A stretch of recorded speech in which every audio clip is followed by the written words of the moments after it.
Start करें। देखो, हमने पिछली क्लास में क्या किया था? Appearing of digit. पिछली क्लास में जो हमने डिस्कस किया था वो अपियरिंग ऑफ डिजिट था, है ना? कि तुम 1 से लेकर के 100 तक नंबर लिखोगे तो 2 कितनी बार अपियर होगा, 5 कितनी बार अपियर होगा, या फिर पेज नंबर की नंबरिंग करोगे तो उसमें कोई भी डिजिट कितनी बार अपियर होता है। इससे रिलेटेड हमने क्वेश्चन डिस्कस किया। जितने भी एग्जाम से सारे एग्जाम में जो क्वेश्चन आया हमने डिस्कस किया, है ना? तो पहली क्लास तो वो होगी। आज दूसरी क्लास है और दूसरी क्लास में हम लोग आज डिस्कस करेंगे। आज जो हम लोग डिस्कस करेंगे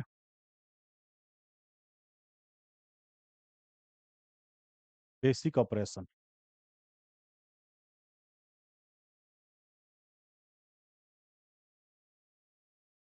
बेसिक ऑपरेशन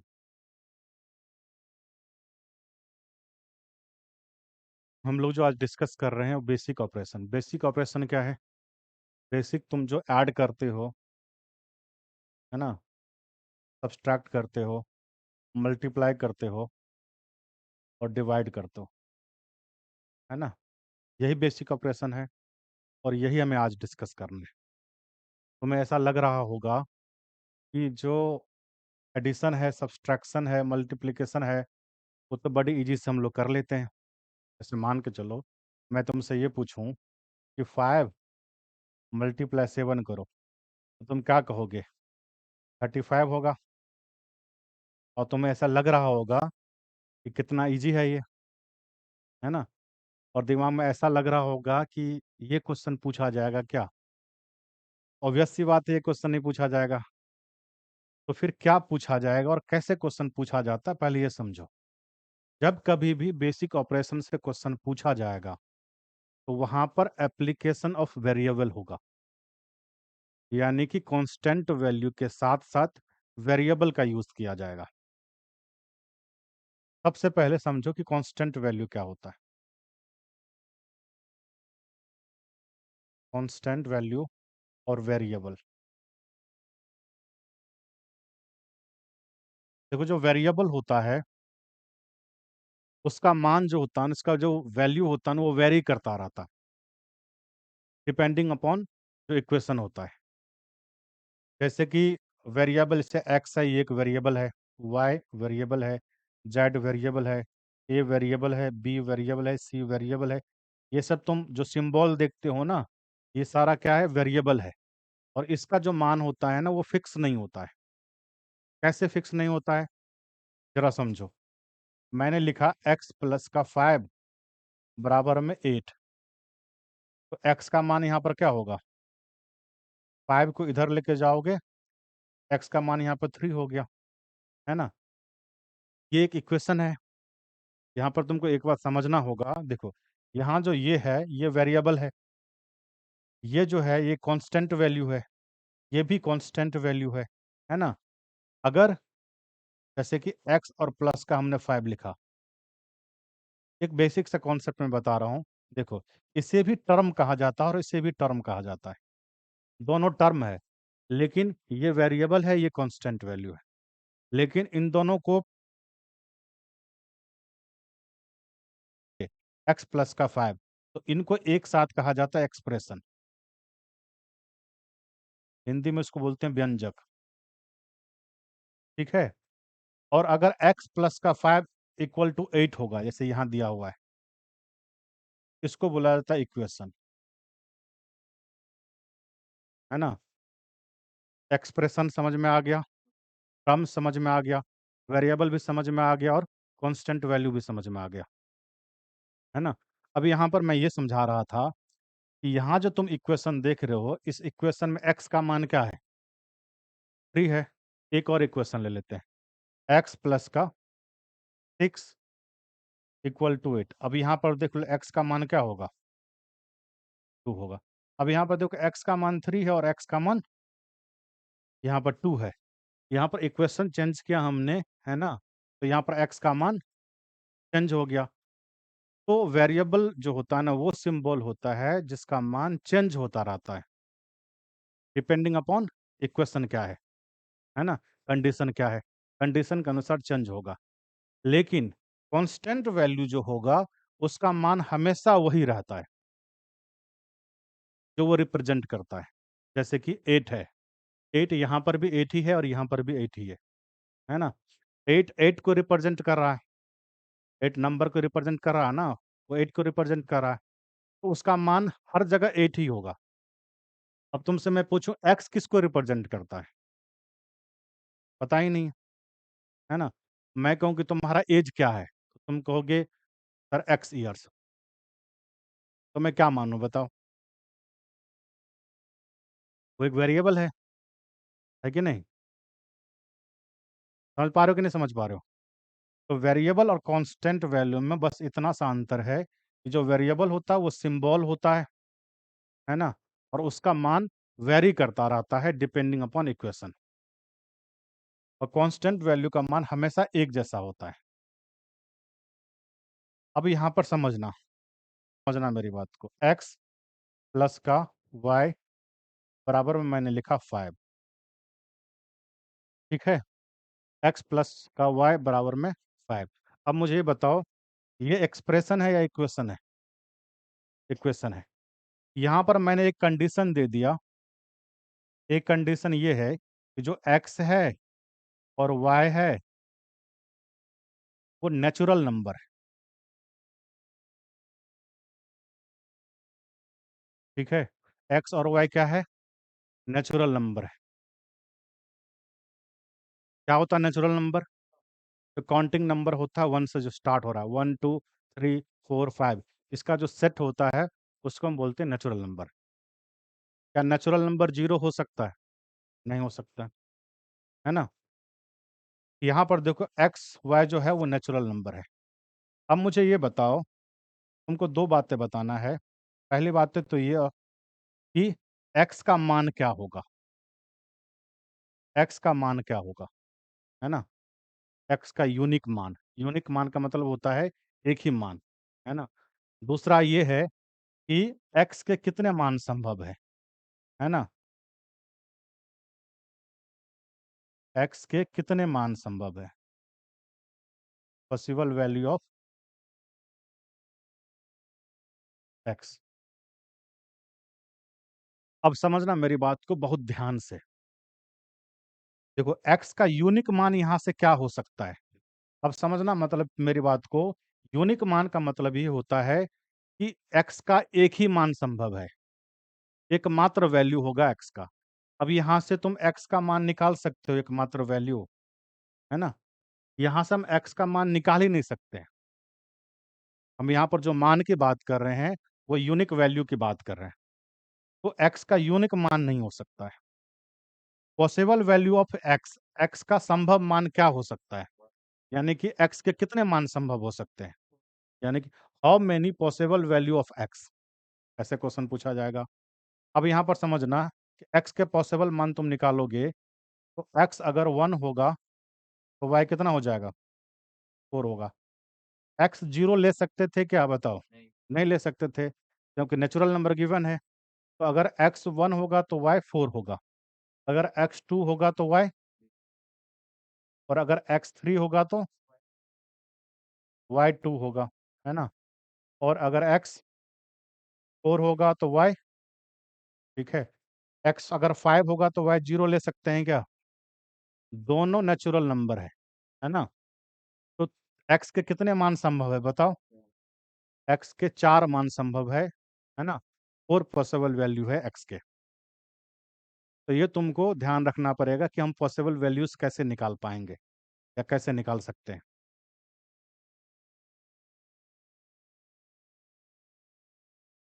अब देखो यहाँ x प्लस का y बराबर में 6 दिया हुआ है, ठीक है? और एक्स वाई जो है वो डिजिट है। समझ पा रहे हो मेरी बात? एक्स वाई क्या है, डिजिट है। तो तुमको बताना है कि एक्स के कितने मान संभव है, या ऐसा कितना पेयर हो सकता है, जल्दी से बताओ। एक्स प्लस वाई बराबर 6 दिया हुआ है, तुमको ये बताना है ना, एक्स के कितने मान संभव है, या फिर एक्स वाई का कितना पेयर हो सकता है। देखो यहाँ पर दिया हुआ एक्स वाई जो है वो डिजिट है। डिजिट का मतलब क्या है बताओ। डिजिट का मान क्या हो सकता है, जीरो से लेकर के। हाँ, तो डिजिट जो है, डिजिट का मान जो है वो जीरो से लेकर के 9 तक हो सकता है। डिजिट के तौर पर हो सकता है। डिजिट का मान जीरो हो सकता है, वन हो सकता है, टू हो सकता है, थ्री हो सकता है, फोर हो सकता है, तरह हो सकता है कि नहीं। अब यहाँ पर समझना मेरी बात को। अगर तुम इसको जीरो रखोगे तो क्या हो जाएगा, सिक्स। इसके बाद इसको वन रखोगे तो क्या होगा, टू रखोगे, थ्री रखोगे, फोर रखोगे, फाइव रखोगे, सिक्स रखोगे, कितना हो गया बताओ। One two three four five six seven. तो इसका जो पेयर होगा कितने पेयर हो सकता है, सेवन पे। समझ में आ रहा है मेरी बात। पेयर निकालना हो, पॉसिबल वैल्यूज निकालना हो तो निकाल पाओगे, है ना। वेरिएबल का क्या यूज हो सकता है बेसिक ऑपरेशन में, मैं तुमको यही बता रहा हूँ, है ना। यहाँ भी तो प्लस माइनस ही है। तो जैसे जैसे क्वेश्चन आएगा वैसे डिस्कस करेंगे, है ना। पहले ये देख लो पहला question.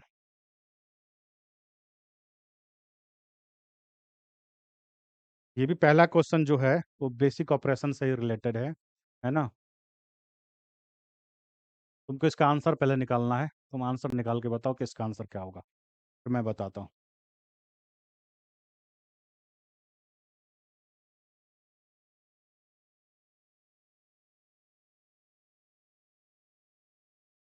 X plus Y plus Z बराबर सिक्स दिया हुआ है ना। और यहाँ भी दिया हुआ कि एक्स वाई जेड जो है वो नेचुरल नंबर है। तो तुमको ट्रिपलेट निकालने हैं एक्स वाई जेड के, और ये बताना है कि कितने ट्रिपलेट हो सकते हैं। नहीं,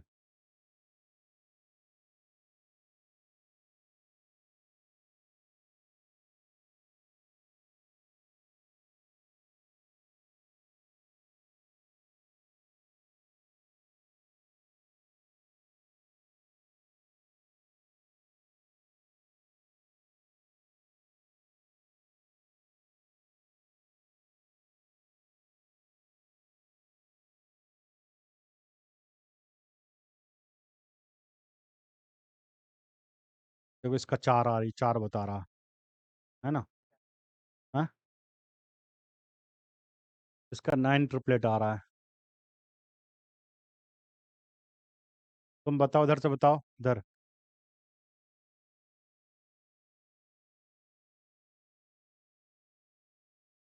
का सिक्स है, सबका अलग अलग आ रहा है, देख लो यहाँ पर। एक्स प्लस का वाई प्लस का जो जेड है वो कितना दिया हुआ है, सिक्स दिया हुआ है। ध्यान से समझना मेरी बात को।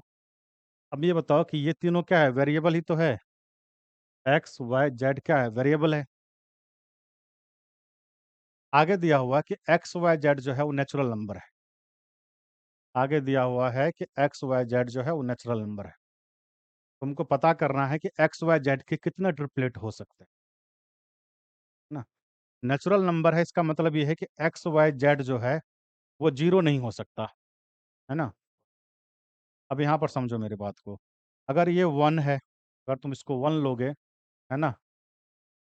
अगर ये वन है और ये वन वन फोर, ये लिख सकते हैं। एक तो हो गया ये। उसके बाद वन, ऐसे स्टार्ट करते हैं, वन टू थ्री और थ्री फोर, ये एक ट्रिपलेट हो सकता है। वन और टू थ्री और थ्री सिक्स, है ना। ये भी एक ट्रिपलेट हो गया। तीसरा वन और थ्री, फोर हो गया, और टू, ये भी एक ट्रिपलेट हो सकता है ना। यहाँ पर देखो वन और फोर, फोर और वन, फाइव और वन, 6, ये भी एक ट्रिपलेट हो सकता है। आगे यहाँ पर 1 से कुछ और स्टार्ट हो सकता है क्या? यहाँ पर अगर 1 रखोगे, यहाँ पर 5 होगा, 1 और 5 तो 6 हो जाएगा, लेकिन यहाँ पर क्या रखोगे? 0 नहीं हो सकता है ना? तो x का मान अगर 1 हो तो यहाँ पर ये 4 पॉसिबल वैल्यू तो है। अब यहाँ पर आगे बढ़ो, x के जगह पर अगर हम 2 रखते हैं तो अगर ये 2 होगा, 2, 1 और ये हो गया। अब यहाँ पर देखो, 2, 2 और 2 होगा 6, 2, 3, 1, कितना हो जाएगा ये? 6 हो गया। अब 2, 4 होगा क्या यहाँ पे? नहीं होगा। x का मान 1 तुमने रख लिया, 2 भी रख लिया, 3 रख के देखते हैं। अगर ये 3 होगा तो ये 1 होगा और ये 2 होगा, ठीक है। अगर ये 3 होगा तो ये 2 होगा और ये 1 होगा। इससे आगे कुछ हो सकता है क्या? नहीं हो सकता है। उसके बाद देख लो, यहाँ पर 4 रखो, अगर ये 4 होगा तो ये 1 होगा और ये 1 होगा। इसके बाद 4, 2 रख सकते हैं क्या? नहीं रख सकते हैं। और कोई पॉसिबल वैल्यूज नहीं आ रहा है ना? तो यहाँ पर देखो, 1, 2, 3, 4, 5, 6, 7, 8, 9, 10, कितने पॉसिबल ट्रिपलेट्स हो गया, है ना? 10 हो गया। 10 पॉसिबल ट्रिपलेट्स हो गए यहाँ पे।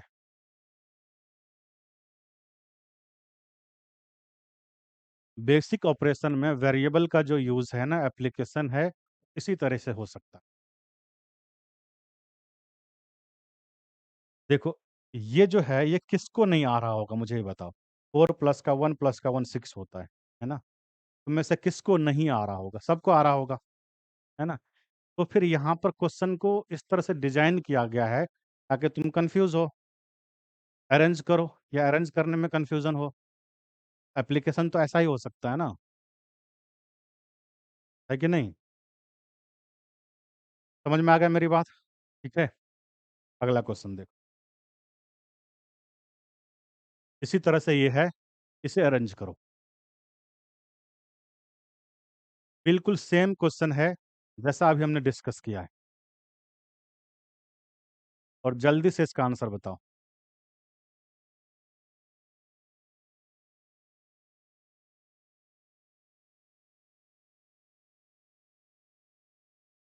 अभी हम लोग देखेंगे कि वेरिएबल के एप्लीकेशन से किस तरह के क्वेश्चंस हो सकते हैं। कहाँ? बेसिक ऑपरेशन में।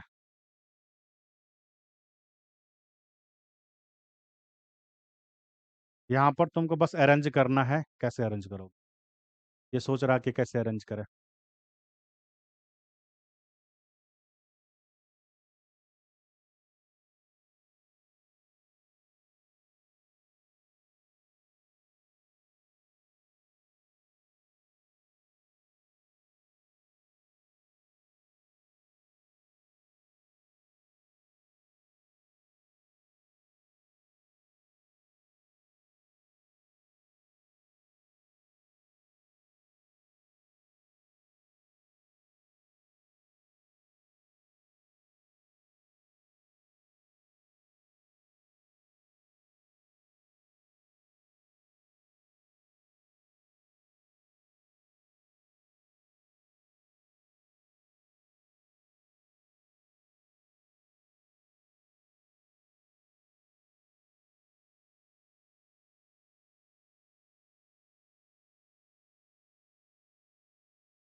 आओ समझते हैं। इधर देखो, यहाँ दिया हुआ है, three numbers X Y Z are selected from the set of the first 7 natural number. First first 7 natural number है। कितना आंसर आया? 3 आ गया, है ना? 3 आ रहा है इसका। तुम बताओ, तुम लोगों का कुछ नहीं आया। देखो यहाँ पर, देखो फर्स्ट 7 नेचुरल नंबर है such that x is greater than 2y is greater than 3z. How many such distinct triplet are possible? अलग अलग कितने ट्रिपलेट हो सकते हैं, है ना? अब यहाँ पर देखो, 3 नंबर्स है, एक्स वाई जेड है ना? तुमको ट्रिपलेट किसका निकालना है? एक्स वाई जेड का ट्रिपलेट निकालना है। यहाँ पर ये कंडीशन दिया हुआ, कंडीशन क्या है? X is greater than 2y is greater than 3z। ठीक है, ये कंडीशन दिया हुआ है, इस कंडीशन को फुलफिल कर रहा हो, है ना? और तुमको निकालना है ट्रिपलेट एक्स वाई जेड का। और ऐसे कितने अलग अलग ट्रिपलेट्स हो सकते हैं, किसका निकालना? देखो, पहले 7 प्राकृतिक संख्याओं का, फर्स्ट 7 नेचुरल नंबर। तो फर्स्ट 7 नेचुरल नंबर क्या होगा? 1 2 3 4 5 6 7, यही होगा। ठीक है, अब मेरी बात को ध्यान से समझना। अगर यहाँ पर मैं जेड का मान 1 रख दूं तो कितना हो जाएगा बताओ? 3 हो जाएगा, है कि नहीं? मैंने जेड का मान कितना रखा? 1 रखा। अगर जेड का मान तुम 1 रखोगे तो ये 3 हो जाएगा। 3 से ग्रेटर होना चाहिए, तो वाई का मान हम 2 रख सकते हैं, है कि नहीं? वाई का मान 2 रख सकते हैं। अच्छा देखो, जेड का मान हमने 1 रखा तो वाई का मान हमने 2 रखा, और ये कितना हो गया? ये 4 हो गया और ये 3 हो गया। अब यहाँ पर क्या रख सकते हैं? 4 से ग्रेटर लेना होगा। एक्स का मान 5 भी रख सकते हैं, और 6 भी रख सकते हैं, और 7 भी रख सकते हैं। इसका मतलब एक्स वाई जेड का एक ट्रिपलेट तो बन गया 1 2 5, एक ट्रिपलेट बन गया 1 2 6, एक ट्रिपलेट बन गया 1 2 7। 3 ट्रिपलेट तो ये हो गया, है ना? अब समझो यहाँ पर और देखो, अब यहाँ पर समझना मेरी बात को। अगर जेड का मान 1 रखा जाए, क्या वाई का मान हम 3 रख सकते हैं क्या? देखो, जेड का मान तुम 1 रखोगे तो कितना आ जाएगा? ये 3 आ जाएगा। वाई का मान अगर तुम 3 रखोगे तो कितना हो जाएगा? ये 6 हो जाएगा, है कि नहीं? अब यहाँ पर एक्स का मान कुछ रख सकते हैं क्या? यहाँ पर 7 रख सकते हैं। देखो, फर्स्ट 7 नेचुरल नंबर की बात कर रहा है, तो 7 तो आ रहा है ना यहाँ पे, तो एक्स का मान तो 7 रख सकते हैं यहाँ पे। तो एक ट्रिपलेट तो ये हो गया 1 3 और 7। एक ट्रिपलेट तुम्हारा ये हो गया और 3 ये हो गया। अभी तक कितना ट्रिपलेट हो गया? 4 ट्रिपलेट हो गया, है ना? समझ पा रहे हो मेरी बात? अब यहाँ पर तुम आगे चेक करोगे क्या? 1 2 3 और 4 ट्रिपलेट्स ऑप्शन में दिया हुआ है, तो इसका आंसर 4 हो जाएगा। आगे चेक करने की जरूरत है नहीं, है ना?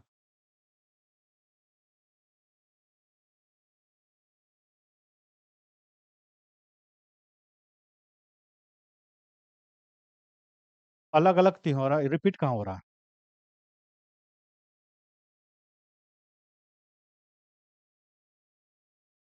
ट्रिपलेट का मतलब ये कह रहा है कि डिस्टिंक्ट ट्रिपलेट होना चाहिए, अलग अलग ट्रिपलेट होना चाहिए। अलग अलग ट्रिपलेट का मतलब ये होता है कि अगर एक ट्रिपलेट 1 2 5 हो गया तो दूसरा ट्रिपलेट 1 2 5 नहीं होना चाहिए, है ना? कुछ तो चेंज होगा ना इसमें। ठीक है, समझ पा रहे हो मेरी बात, है ना? इसे तुम आगे भी चेक करना चाहो तो कैसे चेक करो? अगर तुम जेड का मान 2 रखना चाहो तो ये कितना हो जाएगा? ये 6 हो जाएगा। और यहाँ पर वाई का मान तुम क्या रखोगे? 4 रखना पड़ेगा, तो ये 8 हो जाएगा, ज़्यादा हो जाएगा, है कि नहीं? अगर तुम एक रख करके यहाँ पर 4 रखोगे तो भी हो जाएगा ज़्यादा, है ना? तो 4 ट्रिपलेट ही हो सकता है। समझ पा रहे हो मेरी बात? यहाँ पर क्या करना था? तुमको वेरिएबल का जो वैल्यू है उसको अरेंज करना था। अरेंजमेंट था यहाँ पर, अरेंजमेंट से ही क्वेश्चन आया है। समझ पा रहे हो मेरी बात? आगे देखो, यहाँ पर एक चीज़ समझ लो। अगला जो क्वेश्चन है उससे पहले कुछ कॉन्सेप्ट है, ये बता देता हूँ।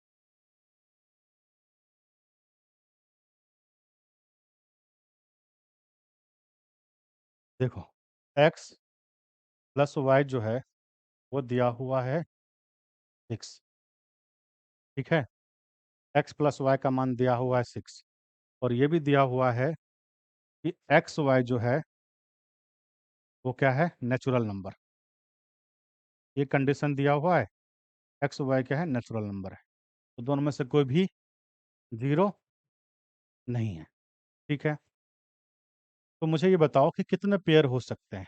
पहले तो ये काउंट कर लेते हैं कितने पेयर हो सकते हैं। अगर ये 1 होगा तो ये 5 होगा, अगर ये 2 होगा तो ये 4 होगा, अगर ये 3 होगा तो 3 होगा, अगर ये 4 होगा तो 2 होगा, और अगर ये 5 होगा तो 1 होगा, है ना। ये 6 नहीं हो सकता। कितने पेयर हो गए, 5 पेयर हो गया, यहाँ पर 5 पेयर होगा। अगर मैं तुमसे पूछूं कि एक्स प्लस वाई बराबर 6 दिया हुआ है, तो मुझे बताओ कि एक्स वाई का मान क्या हो सकता है ना। एक्स वाई का मान क्या हो सकता है, अगर मैं तुमसे ये पूछूं। अभी मैंने तुमसे क्या पूछा, एक्स प्लस वाई बराबर 6 दिया हुआ है, तो मुझे ये बताओ कि एक्स वाई के ऐसे कितने पेयर हो सकते हैं, ठीक है। मैं तुमसे ये पूछूं, एक्स वाई के कितने मान हो सकते हैं, है ना। एक्स मल्टीप्लाई में वाई के कितने मान हो सकते हैं, और सभी मान तो मुझे लिख के बताओ, है ना। एक्स वाई बराबर क्या होगा, पहले कंडीशन में क्या हो जाएगा बताओ। पहले कंडीशन में इसको मल्टीप्लाई करोगे तो 5 होगा, दूसरे कंडीशन में 8 हो जाएगा, तीसरे कंडीशन में, चौथे कंडीशन में, पांचवें कंडीशन में, बताओ। यही है ना। तो कभी कभी ऐसा भी पूछा जा सकता है कि एक्स वाई के जितने भी मान है ना, उसका एवरेज क्या होगा। एक क्वेश्चन तो ये हो सकता है ना, एक्स वाई के जितने भी मान है उसका एवरेज क्या होगा। दूसरा ये हो सकता है एक्स मल्टीप्लाई वाई, इसका मैक्सिमम मान क्या हो सकता है। समझ पा रहे हो मेरी बात, है ना। इसका मैक्सिमम मान क्या हो सकता है। तो मैक्सिमम मान तुमको यहाँ पर क्या दिख रहा है। और यहाँ पर तुमको इस बात को ध्यान रखना होगा कि मैक्सिमम मान तभी हो सकता है जब ये इक्वल हो। समझ रहे हो मेरी बात, जब ये इक्वल हो तो एक्स वाई का मैक्सिमम मान हो सकता है। मुझे यहाँ पर यही समझाना था कि अगर तुमसे पूछा जाए कि एक्स वाई का मैक्सिमम मान क्या होगा, एक्स वाई का मैक्सिमम मान निकालना होगा, तो ये दोनों इक्वल होना चाहिए और इसको मल्टीप्लाई कर दो तो मैक्सिमम मान हो जाएगा। अगर मैं तुमसे ये पूछूं कि एक्स प्लस वाई दिया हुआ है 25, और यही कंडीशन है, सेम कंडीशन जो मैंने बताया है ना, तो मुझे ये बताओ कि एक्स वाई का मैक्सिमम मान कितना होगा। हम्म एक्स गुना वाई का मैक्सिमम मान कितना होगा। अच्छा, मैंने यहाँ पर 25 लिख दिया, यहाँ पर 10 लिखना था, है ना। एक्स प्लस वाई बराबर 10 है ना। क्वेश्चन ये हो गया कि एक्स, है ना। मैंने क्वेश्चन के बदले में आंसर ही लिख दिया, ठीक है। कितना मजा आ रहा है इसको, है ना। एक्स प्लस वाई बराबर 10 दिया हुआ है, और एक्स इंटू वाई का मैक्सिमम मान कितना होगा, तो 25 होगा, मैंने लिख ही दिया था। ये 5 हो जाएगा और ये भी 5, है ना। तो कितना हो जाएगा 25। इस तरीके से तुम निकाल सकते हो कि नहीं निकाल सकते हो।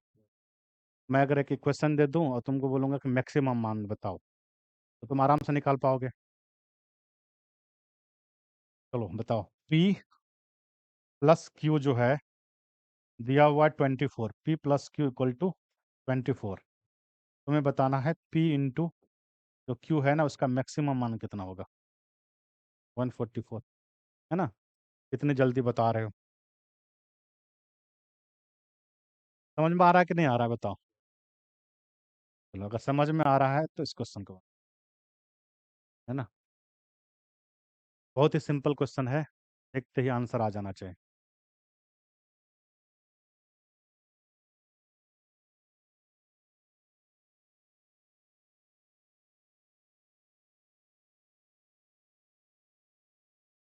आंसर बता रहा बी। तुम लोग बताओ कितना आंसर होगा।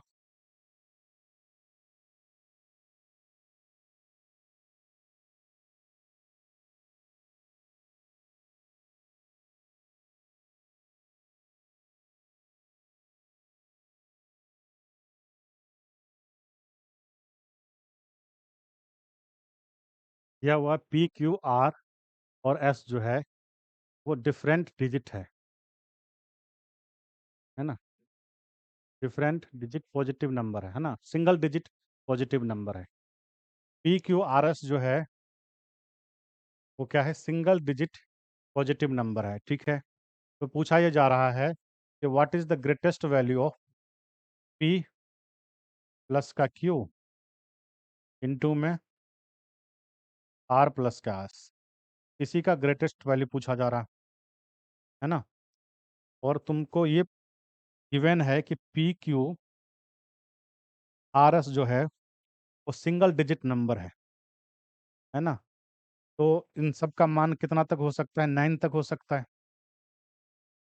है कि नहीं, ठीक है। और यहाँ पर ये भी दिया हुआ है, इसका जो मान है ना वो क्या है, डिफरेंट है, अलग अलग है। जो पी का मान है वो क्यू का नहीं हो सकता, समझ रहे हो मेरा। अगर पी का मान 9 होगा तो क्यू का मान 9 नहीं हो सकता, है ना। तो ये दिया हुआ है। अब इसका मैक्सिमम मान निकालने के लिए तुमको करना क्या पड़ेगा, ये वाला पार्ट और ये वाला पार्ट इक्वल होना चाहिए कि नहीं होना चाहिए, बताओ, है कि नहीं। ये वाला पार्ट और ये वाला पार्ट इक्वल होना चाहिए।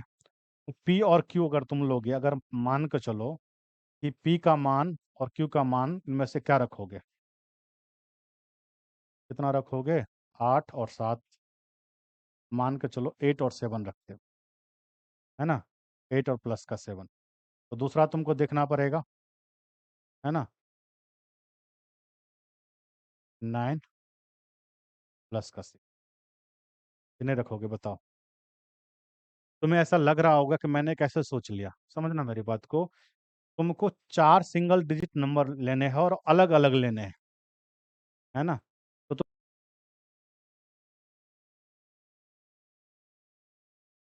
1 से स्टार्ट करोगे या फिर 9 से स्टार्ट करोगे, यानी कि तुम जो नंबर चूज करोगे 9876, यही चूज करोगे ना, कि नहीं। अब याद देखो, 9 और 6 का जो सम होगा वो 15 होगा, और 8 और 7 का जो सम होगा वो 15 होगा। अब यहाँ पर देखो, अगर तुम इसका इसका मान 9 + 6 रखोगे और इसका मान 8 + 7 रखोगे तो भी कोई दिक्कत थोड़ी ना है, तो भी कोई दिक्कत वाली बात नहीं है। तो ये कितना हो जाएगा, ये 15 हो जाएगा, और ये कितना हो जाएगा, ये भी 15 हो जाएगा। तो मल्टीप्लाई करो तो कितना हो जाएगा, 225। तो इसका जो मैक्सिमम मान होगा ना, ग्रेटेस्ट वैल्यू होगा ना, वो 225 होगा। तो इसका आंसर हो जाएगा 225। 4 सिंगल डिजिट जो नंबर है ना वो चूज करना था, तो तुम 9 से स्टार्ट करोगे ना, ग्रेटेस्ट जो नंबर है उससे स्टार्ट करोगे, है ना। लोएस्ट जो नंबर है उससे स्टार्ट तो नहीं करोगे। अगर तुम उससे स्टार्ट करोगे तो 1 2 3 अगर 4 तुम लेते हो, तो यहाँ पर देखो ये 5 होगा, ये 5 होगा, तो इसको मल्टीप्लाई करोगे तो 25 ही होगा। हमें ग्रेटेस्ट वैल्यू निकालना है ना। तो हमें यहाँ पर ये जो है ना, ये इन दोनों का सम और इन दोनों का सम भी ग्रेटेस्ट होना चाहिए, समझ पा रहे हो मेरी बात। आगे बढ़े।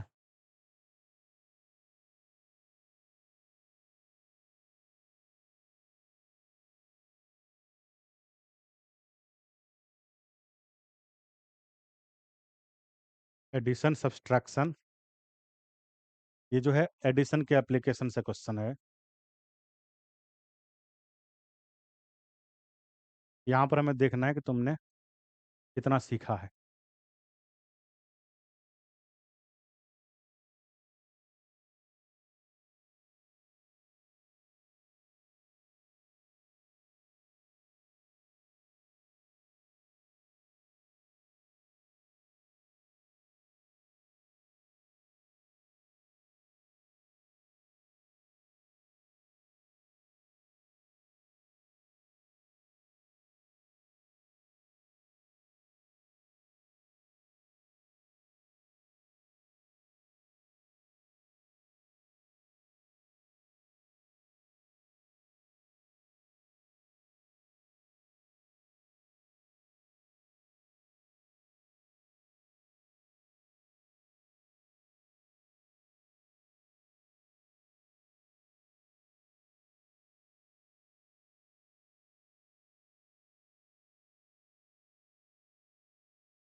यहाँ पर तुम क्या देख रहे हो, यहाँ पर भी एडिशन है, एडिशन का एप्लीकेशन ही है।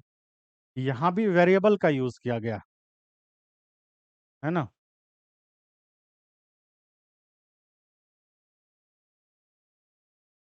तुमको क्या लगता है? ऑप्शन ए है ना। ऑप्शन ए का ऑप्शन बी आ रहा है। और बताओ।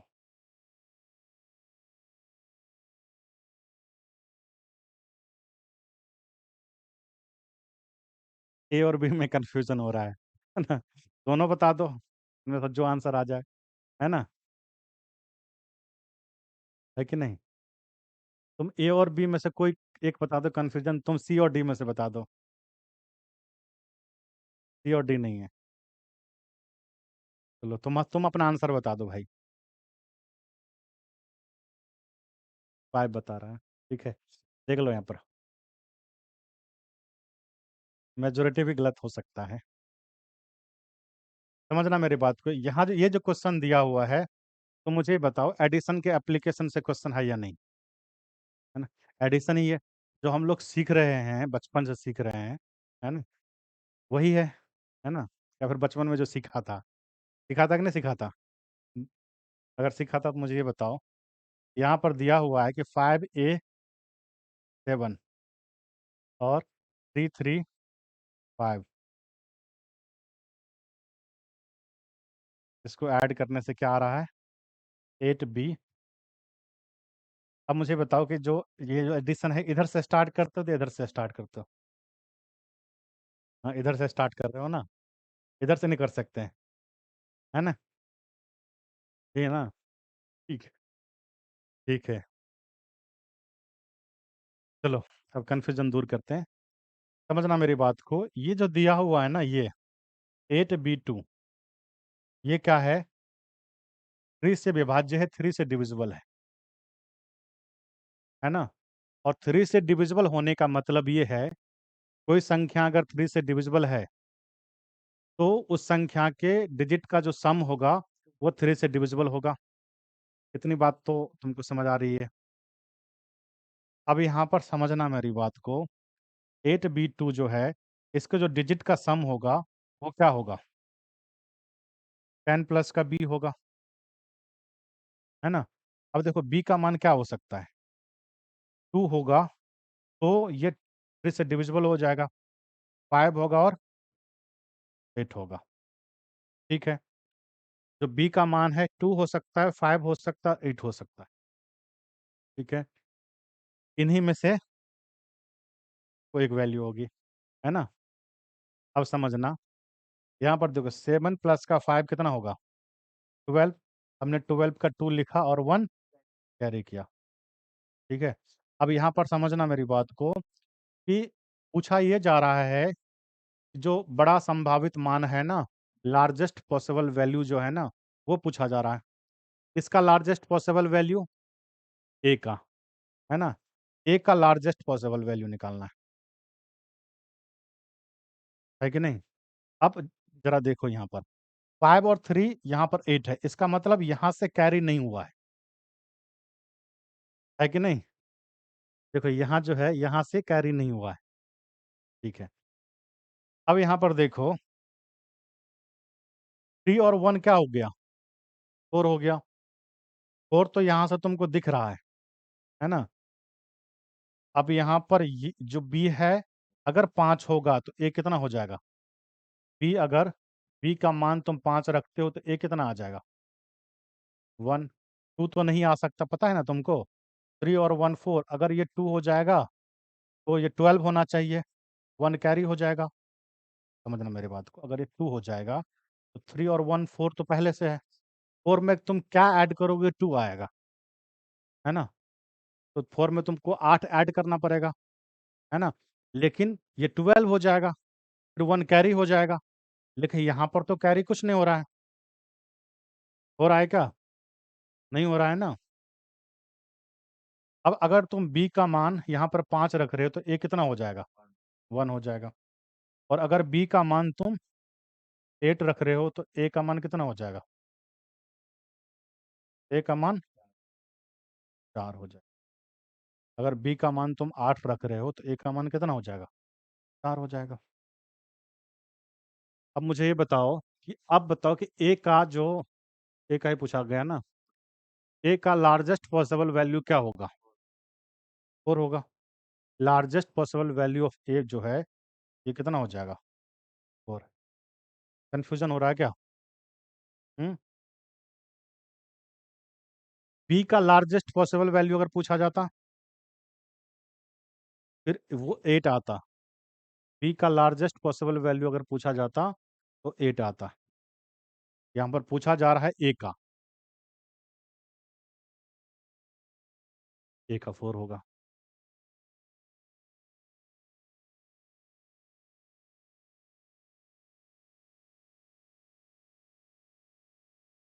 तुम कितना बता रहा था भाई? हम्म। तुमने 4 बताया था। बताओ देखो। है ना?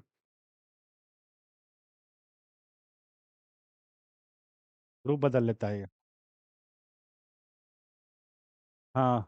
हाँ, तुम तो ये बोल रहा था सी और डी में से कोई भी हो ही नहीं सकता। बताओ। जो नहीं हो सकता वही हो गया। है।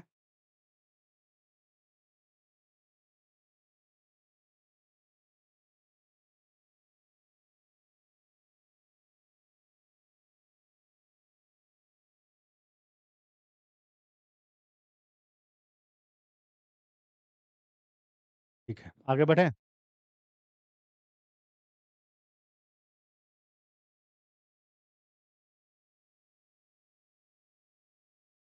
सेम क्वेश्चन है। अगर तुमने पिछला क्वेश्चन अच्छे से समझ गया है तो बना लोगे। और तुम्हारे लिए एक और मौका भी हो गया। एक और अपॉर्चुनिटी। यहाँ पर अगर गलत हो गया तुमसे, है ना,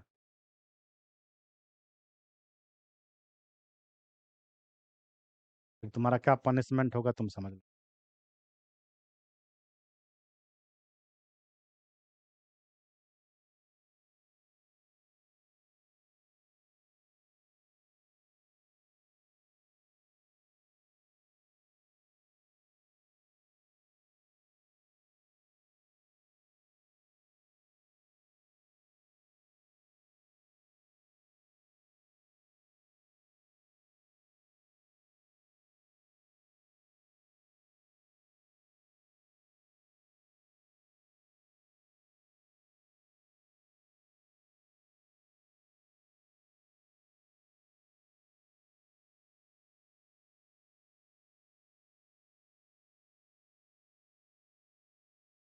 आंसर बताओ जल्दी से।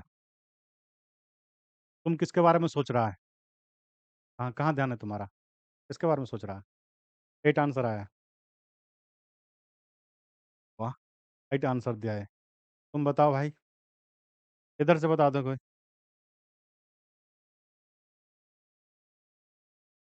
इतना मुश्किल है क्या ये? इतना मुश्किल है क्या ये?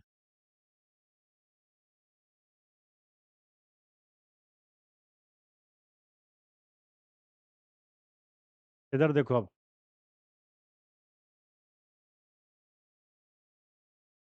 देखो, number 136 is added to 5B7। 136 जो है प्लस का क्या है? 5B7, यही है ना? कितना आंसर आया? इन दोनों का 8 आया, है ना? इनका जो सम है वो 7A3 है। ठीक है।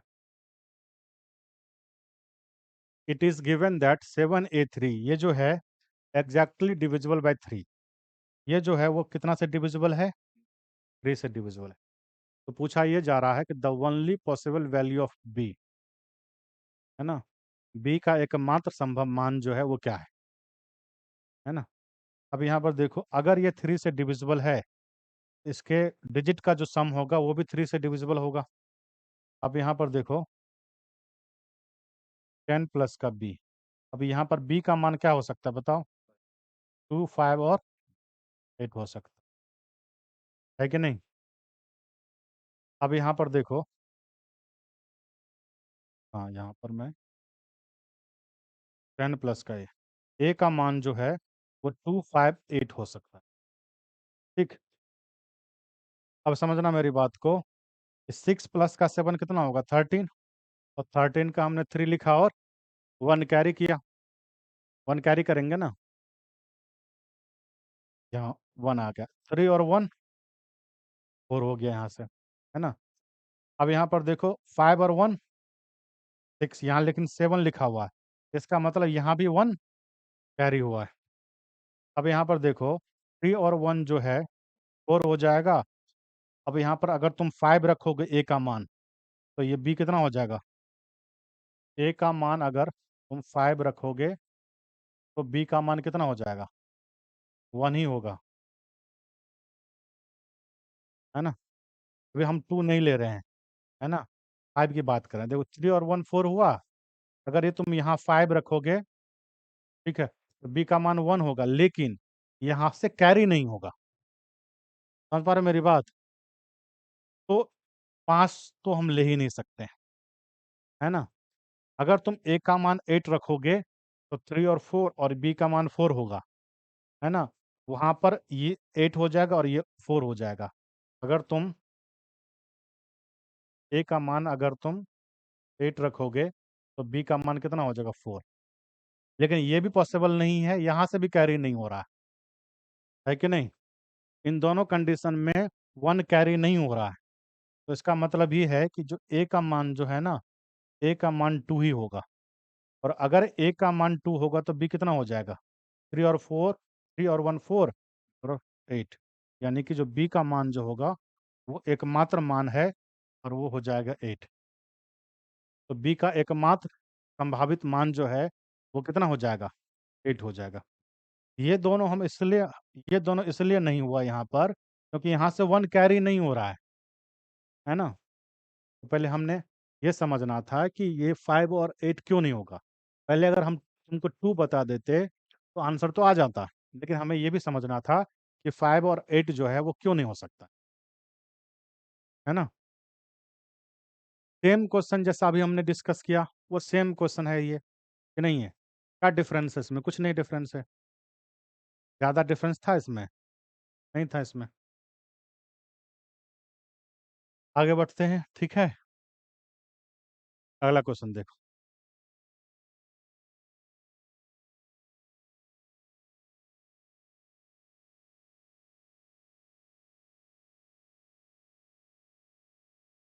जल्दी से इसका आंसर बताओ कि इसका आंसर क्या होगा।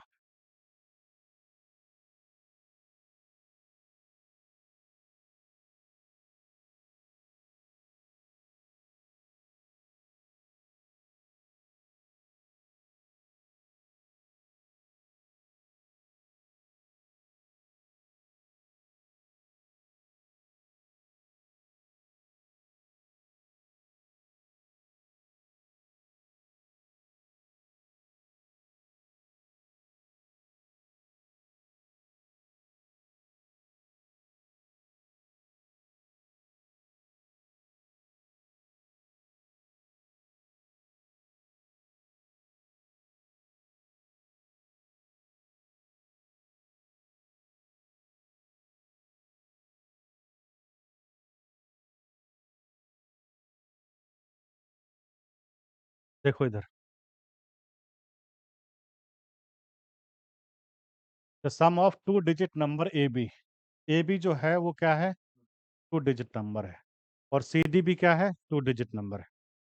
देखो ए बी और जो सी डी है दोनों टू डिजिट नंबर है, और इनका जो सम दिया हुआ है वो क्या दिया हुआ है?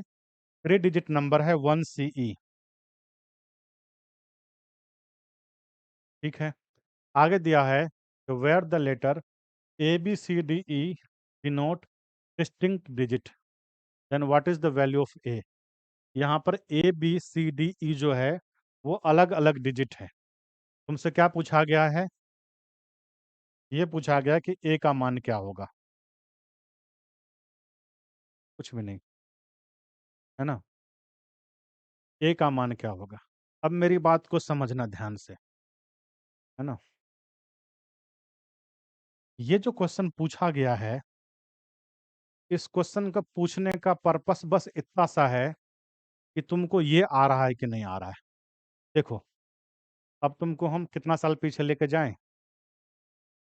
तीसरी या चौथी क्लास में लेके चलें? कितना साल पीछे हो गया? 15 साल पीछे ले, ठीक है? जरा समझना मेरी बात को। 25 और 69 इनका सम, ठीक है? और 25 प्लस का 62 इसका सम, है ना? इन दोनों का सम निकालना है। मैं इन दोनों से कोरिलेट करूंगा, समझना मेरी बात को। देखो, जब हम बचपन में एडिशन सीख रहे होते हैं, तो स्टार्टिंग में क्या होता है? ऐसा एडिशन होता है, दो तरह का होता है।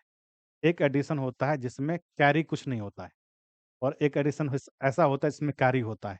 होता है ना बचपन में, जो क्या कहते हैं उसको, हासिल वाला सम और बिना हासिल का सम। हमारे इधर ऐसा बोलते हैं, ये हासिल वाला सम हो गया और ये बिना हासिल का सम हो गया। तो जो सम होगा ना, वो दो ही कंडीशन का सम होगा। एक ऐसा सम होगा जिसमें कैरी हो रहा होगा, और एक ऐसा सम होगा जिसमें कैरी नहीं हो रहा होगा। वही होगा। और समझना मेरी बात को, जब हम सम की बात कर रहे होते हैं ना, जब हम सम की बात कर रहे होते हैं, तो कैरी कितना होगा ये भी ध्यान देना है। अब इन दोनों को ऐड करो, 5 और 2, 6 और 2। अब यहाँ पर बताओ कि 5 और 2 ऐड करके तुमने लिख दिया, और 2 और 6 तुमने ऐड करके लिख दिया, ठीक है? अब यहाँ पर देखो, 9 और 5 14। 14 यहाँ पर हम लिख सकते हैं क्या? 4 लिखोगे, 1 कैरी करोगे, और 6 और 2 और 1, यानी यही होता है। समझ रहे हो मेरी बात कि नहीं समझ रहे हो? जब दो डिजिट को तुम ऐड करोगे ना, तो मैक्सिमम 1 ही कैरी होगा। अगर यहाँ पर कोई भी डिजिट आ जाए, कोई भी डिजिट आ जाए, तुम उसको ऐड करोगे तो मैक्सिमम एक ही कैरी हो सकता है।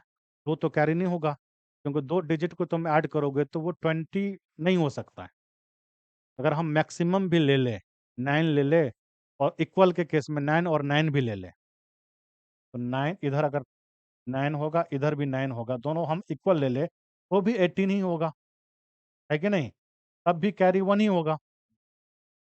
मल्टीप्लिकेशन के केस में अलग है, 2 भी कैरी हो सकता है, 3 भी हो सकता है, लेकिन एडिशन वाले केस में मैक्सिमम 1 ही कैरी हो सकता है, और सिर्फ 1 कैरी हो सकता है। समझ पा रहे हो मेरी बात कि नहीं समझ पा रहे हो? ठीक है। अब मुझे तुम अब मुझे ये समझाना है कि इन दोनों को ऐड करेंगे, समझो मेरी बात, इन दोनों को ऐड करेंगे तो हमारे पास दो ही कंडीशन हो सकता है। दो ही कंडीशन हमारे पास हो सकता है। एक कंडीशन ऐसा हो सकता है जब चीजें कैरी हो रहा हो, है ना? जब कैरी हो रहा हो। ऐसा हो सकता है जब कैरी नहीं हो रहा हो। यही है ना? तो ही कंडीशन हो सकता है। इसके अलावा भी कोई कंडीशन हो सकता है क्या? फिर से समझना। मैं ये कह रहा हूँ कि इन दोनों पर जो इफेक्ट है, इन दोनों के सम का इफेक्ट जो इन पे है, वो क्या हो सकता है? या तो हो सकता है यहाँ पर कैरी हो रहा हो, या तो कैरी नहीं हो रहा हो। ठीक है? अब समझना मेरी बात को, यहाँ पर b प्लस डी का हमने ई लिखा है, b जमा डी लिखा हुआ है ई। अब ई लिखने के बाद यहाँ से वो कंडीशन होगा। ई लिखने के बाद हो सकता है यहाँ पर हम 1 कैरी कर रहे हैं, है ना? या ऐसा हो सकता है हम 1 कैरी नहीं कर रहे हो, है ना? अभी तक हमें पता नहीं है कि कैरी हुआ है कि नहीं हुआ है, लेकिन हमारे पास दो ही पॉसिबिलिटी है, या तो 1 कैरी हुआ होगा या कैरी नहीं हुआ होगा। अब समझना मेरी बात को, अगर मैं तुमसे ये पूछूं कि यहाँ से मान लो लिखने के बाद कुछ भी कैरी नहीं हुआ हो, तो इसका मतलब ये है कि 0 प्लस का ए प्लस का सी बराबर में क्या होगा? यहाँ पर 1 सी लिखा हुआ है, इसका मतलब क्या होता है? 2 डिजिट है, तो 1 सी को हम लिख सकते हैं 10 प्लस का सी, 10 प्लस का सी लिख सकते हैं ना? ये कौन सा कंडीशन है बताओ? ये कंडीशन जो है जब कैरी नहीं हुआ होगा, है ना? अब यहाँ पर ये और ये कैंसिल हो जाएगा, एक का मान कितना हो जाएगा? अब मुझे तुम ये बताओ कि ए का मान 10 हो सकता है क्या? ए का मान 10 हो सकता है क्या? नहीं हो सकता। इसलिए नहीं हो सकता कि ए जो है वो डिजिट है, और डिजिट का मान 9 तक ही हो सकता है, 10 तो नहीं होगा, ये 2 डिजिट नंबर हो जाएगा। तो इसका मतलब ये है कि कैरी हुआ है। इसका मतलब ये है कि कैरी हुआ है ना? अब जब कैरी हुआ होगा तो देखो, 1 प्लस का ए प्लस का सी बराबर क्या होगा? 10 प्लस का सी। अब यहाँ से सी कैंसिल हो जाएगा, ए बराबर क्या हो जाएगा बताओ? ए बराबर हो जाएगा 9, है ना? इसका मतलब क्या होगा? ए का मान क्या होगा? ए का मान जो होगा वो 9 हो जाएगा, और यही इस क्वेश्चन का आंसर हो जाएगा। समझ पा रहे हो मेरी बात कि नहीं समझ पा रहे हो? कितना सिंपल सा क्वेश्चन था। में क्या कॉन्सेप्ट था? कुछ नहीं था, है ना? इस क्वेश्चन में तुमको क्या अलग दिखा? क्या कॉन्सेप्ट है? कुछ भी नहीं है। यही कि जो तुमने बचपन में सीखा है ना? हासिल वाला सम और बिना हासिल वाला सम। बस यहाँ पर अंतर, बस इतना मैं बार बार कह रहा हूँ ना, यहाँ पर वेरिएबल को रख करके, वेरिएबल को इंक्लूड करके क्वेश्चन को कंफ्यूज किया, मतलब बच्चों को कंफ्यूज किया जाता है कि कैसे, मतलब अब ये जो आया क्वेश्चन तो बच्चे सोच रहे हैं कि अब क्या करें क्या करें क्या करें। तुम्हारे दिमाग में आ रहा होगा कि कुछ दिया ही हुआ नहीं है, क्या करें, है ना? क्या करे, अगर दिमाग में आ गया क्या करे, इसका मतलब होता है कुछ भी मत करो, स्किप करो, है ना? लेकिन था ये बहुत इजी क्वेश्चन, अच्छा क्वेश्चन था, बहुत ही सिंपल सा क्वेश्चन था। ठीक है, आगे बढ़ते हैं। नहीं समझ में आया क्या ये? बस। क्या?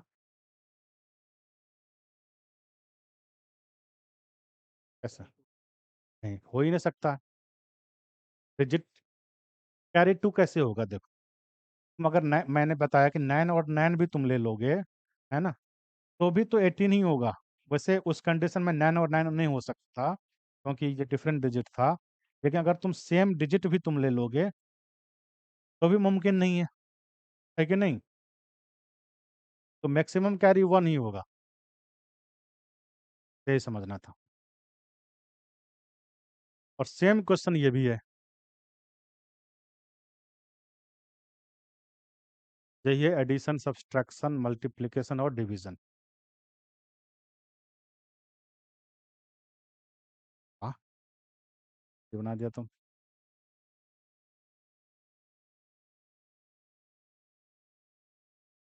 ये इसका आंसर 31 आया है। चेंज भी करना है तुमको क्या? कन्फर्म?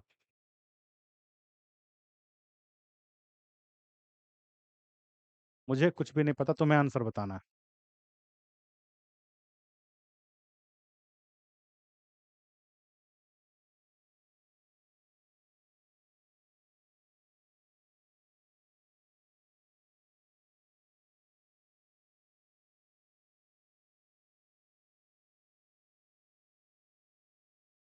हम्म, सबका आंसर 31 है, 31 ही होगा। समझना मेरी बात को, देखो यहाँ पर क्या दिया हुआ है। ए बी सी जो है और डी ई एफ जो है वो क्या है? 3 डिजिट नंबर है। ए बी सी जो है और डी ई एफ जो है वो क्या है? 3 डिजिट नंबर है। आगे दिया हुआ है ए बी सी डी ई और एफ जो है वो अलग अलग गैर शून्य अंक है, मतलब डिफरेंट नॉन जीरो डिजिट है। अलग अलग भी डिजिट है और उनमें से कोई जीरो नहीं है ना? फिर दिया हुआ है कि इन दोनों का जो सम है वो दिया हुआ 1111। 1 1 1 और 1 है। पूछा ये जा रहा है कि ए से लेकर के एफ तक का जो सम है वो क्या होगा, यही पूछा जा रहा है ना? देखो इसको कितनी जल्दी तुम कर पाओगे। टी प्लस का एफ, यहाँ पर 1 लिखा हुआ है, अब कहा यह गया है इन दोनों में से कोई भी जीरो नहीं है। और अगर जीरो नहीं है तो मुझे ये बताओ कि ये जो 1 लिखा गया होगा वो 11 में लिखा गया होगा या 21 में? 21 तो हो ही नहीं सकता, मैंने अभी डिस्कस किया। तो 11 रहा होगा, यानी कि सी और एफ, ये दोनों का जो सम है वो कितना होगा बताओ? सी प्लस एफ का सम जो है वो 11। अब यहाँ पर देखो 1 कैरी हुआ होगा, 1 प्लस का बी प्लस ई का जो सम होगा वो क्या होगा बताओ? 11। इसका मतलब बी और ई का जो सम होगा 10 रहा होगा। अब यहाँ पर देखो, अब यहाँ से भी 1 कैरी हुआ होगा, 1 प्लस का ए प्लस का डी का जो सम है कितना है? 11। ए और डी का जो सम होगा 10। अब मुझे ये बताओ इन सब का सम क्या होगा? A B C D E F का सम 31। 10 और 10 20 और 11 31। तो जो इसका आंसर होगा वो 31 हो जाएगा। बहुत ही सिंपल सा क्वेश्चन था। समझ में आ रहा है कि नहीं आ रहा है?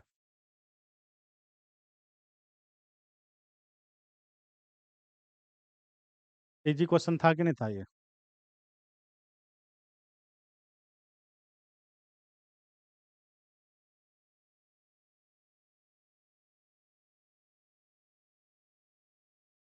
हम्म। आगे बढ़े।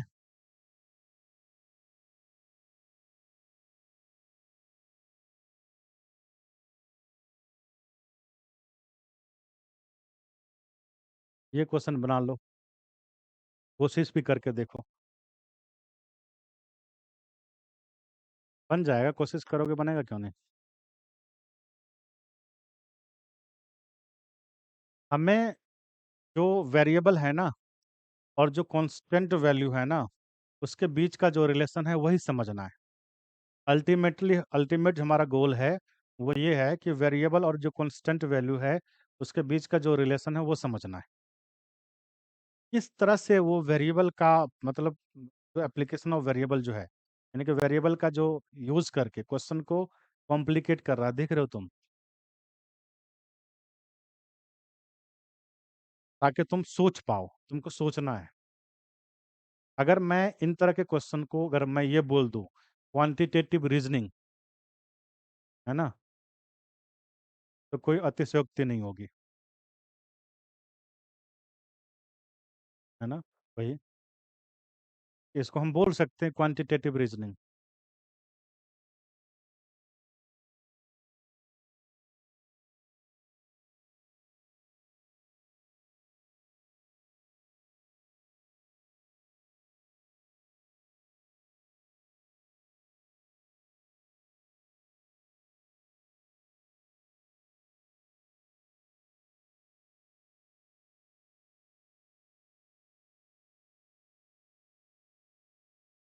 यहाँ पर देखो, अभी मैंने स्टार्टिंग में क्या डिस्कस किया था? यूनिक वैल्यू का मतलब क्या होता है? यूनिक वैल्यू का मतलब होता है किसी वेरिएबल का सिर्फ एक मान का होना, है ना। अब समझना मेरी बात को, मैंने लिखा x प्लस का 5 बराबर में 8। अब यहाँ पर देखो x का मान क्या होगा? 3। तो ये x का यूनिक मान है, समझ रहे हो मेरी बात? और अगर मैं लिखूं x plus Y equal to 8 और मुझे x का मान निकालना हो, तो यहाँ पर x का यूनिक मान नहीं हो सकता, x का एक से अधिक मान हो सकता है ना।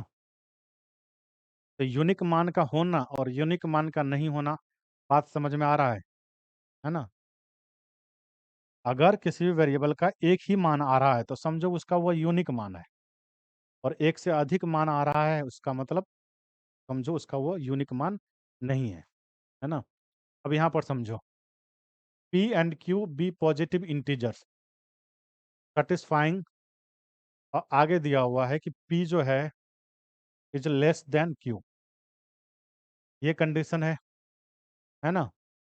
दूसरा कंडीशन क्या है? p प्लस का q बराबर में क्या होगा? k, ये दिया हुआ है। What is the smallest value of k? k का सबसे छोटा मान क्या होगा? That does not determine p and q uniquely. मतलब ये कहना चाह रहा, पहले क्वेश्चन को अच्छे से समझ लो। क्वेश्चन ये कहना चाह रहा k का सबसे छोटा मान क्या होगा जिसमें p और q का जो मान है ना वो यूनिकली ना हो, यानी पी और क्यू का मान एक ना हो, एक से अधिक हो। पी और क्यू के मान, संभव मान जो होगा ना, वो सिर्फ एक ना हो, एक से ज्यादा हो। क्वेश्चन को समझ पा रहे हो, है ना? फिर से समझो। यहाँ पर दिया हुआ P is less than Q, और दिया हुआ ये एक इक्वेशन। पूछा ये जा रहा कि K का सबसे छोटा मान क्या होगा जिसमें P और Q का जो मान है वो यूनिक ना हो। ठीक है, अब जरा समझना, यहाँ जो आंसर दिया हुआ है वो किसका मान दिया हुआ है? K का मान दिया हुआ है कि नहीं? तो K का मान अगर ऑप्शन में ये रखूं 3,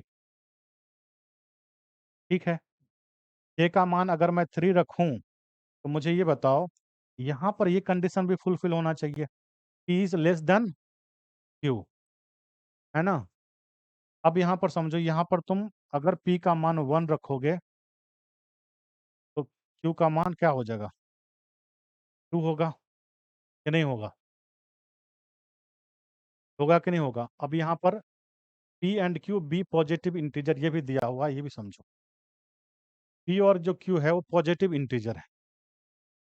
अब तुमको इंटीजर में पॉजिटिव इंटीजर क्या होता है देखो, 1 2 3 4 5 6, इस तरह से आगे तुम जहां भी जाओ, है ना, ये जो है उसको बोलते हैं पॉजिटिव इंटीजर, है ना? जीरो जो है वो ना तो पॉजिटिव इंटीजर होता है ना ही नेगेटिव इंटीजर होता है। पॉजिटिव इंटीजर में जीरो आएगा क्या? नहीं आएगा। निगेटिव इंटीजर तुम जाओगे तो -1 का, -2, -3, ये हो गया। इस तरह से आगे जाओगे तो ये निगेटिव इंटीजर हो गया। तो यहाँ पर एक बात समझना था कि जो जीरो है क्या वो पॉजिटिव इंटीजर में आ सकता है क्या? नहीं आ सकता है। जीरो ना तो पॉजिटिव इंटीजर है ना ही निगेटिव इंटीजर है। और यहाँ पर कहा गया है P Q be positive integers. P और क्यू जो है वो पॉजिटिव इंटीजर्स है। इसका मतलब पी का मान हम जीरो नहीं ले सकते हैं और क्यू का मान भी हम जीरो नहीं ले सकते हैं। और अगर हम जीरो नहीं ले सकते हैं तो पी का मान अगर हम 1 रखते हैं तो क्यू का मान हमें 2 रखना पड़ेगा। क्यों? क्योंकि Q is greater than P. और कोई मान हो सकता है क्या यहाँ पे? नहीं हो सकता। अब यहाँ से तुम मुझे बताओ, पी के कितने मान है? एक ही मान है। और क्यू के कितने मान है? एक ही मान है। पी का एक मान है, क्यू का एक मान, इसका मतलब पी और क्यू का यूनिक मान हो गया। ये कह रहा हमको यूनिक मान नहीं चाहिए। क्वेश्चन में क्या कह रहा है कि हमको यूनिक मान नहीं चाहिए। अगर यूनिक मान नहीं चाहिए तो मुझे ये बताओ कि ये तो नहीं होगा, थ्री नहीं होगा। अब आगे देख लो, अगर यहाँ पर 4 रखा जाए तो 1 और 3 रख सकते हैं, है ना? उसके अलावा नहीं कुछ रख सकते हैं। इस कंडीशन में भी पी का मान यूनिक हो गया, क्यू का मान यूनिक हो गया। ये भी नहीं ले सकते हैं, ये भी हटाओ। 5 रख के देखो, अगर यहाँ पर 5 रखोगे तो यहाँ पर पी का मान अगर 1 होगा तो क्यू का मान 4 हो जाएगा। और अगर पी का मान 2 होगा तो क्यू का मान 3 हो जाएगा, है ना? अब यहाँ पर देखो, पी के कितने मान हो गए? 2, और क्यू के 2।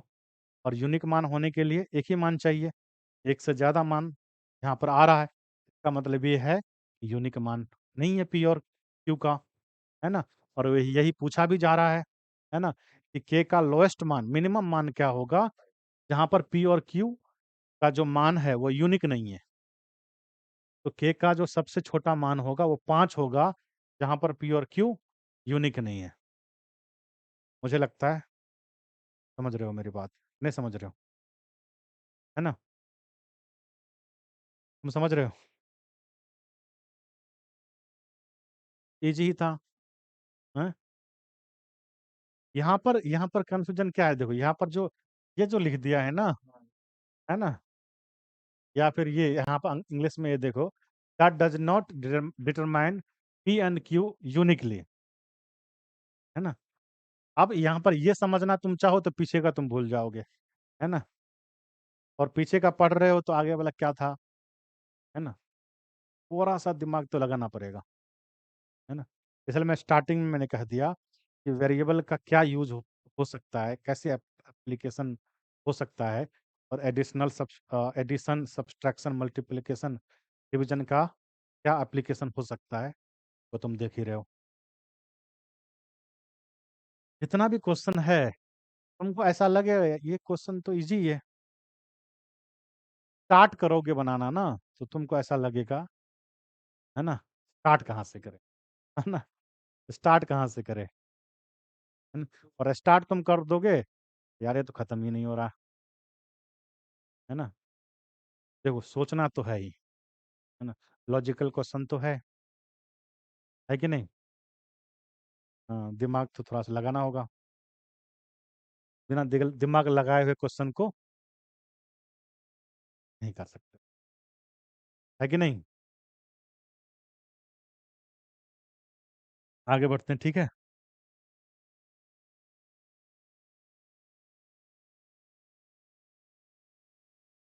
ये क्वेश्चन है, बहुत ही अच्छा क्वेश्चन है ना। एक बार तुम खुद ट्राई करो, फिर मैं बताता हूँ।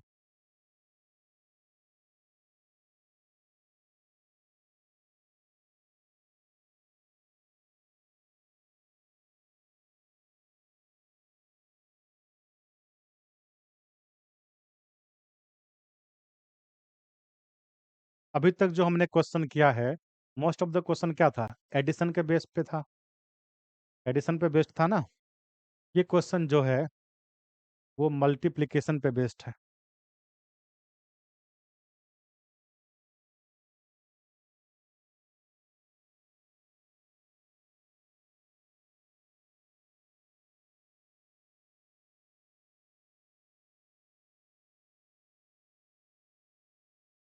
यहाँ से जाने के बाद फिर से एक बार तुम सॉल्व करोगे, है ना। ऐसा नहीं है कि यहाँ पर कर तो लिया, आंसर तो पता है ना, भी करने की जरूरत नहीं है, एक बार फिर से सॉल्व करोगे, तब तुमको कंप्लीट समझ में आएगा।